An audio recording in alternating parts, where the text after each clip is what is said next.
বুঝতো বন্ধু বন্ধু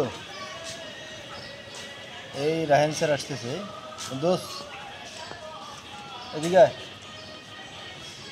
এই তুই কথা শুনস না গেলে তুই তো ডাকি আমি তাই না আমাদের বুলবুল অনেক দূরে তাই এখন সোনিকে আমরা আদর করি।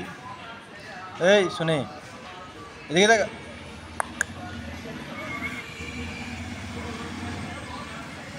সোনি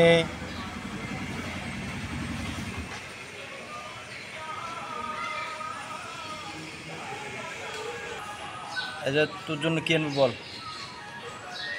এই তোর জন্য কি আনবো হ্যাঁ আমাদের বেলাল ভাইয়ের বিড়ালটাও ঠিক এরকম ছিল।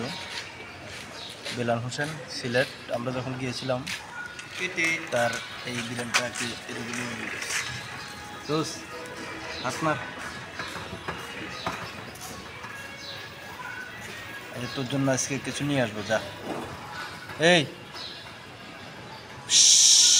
তোর জন্য কিছু নিয়ে আসবো কেমন ওকে ভালো থাক।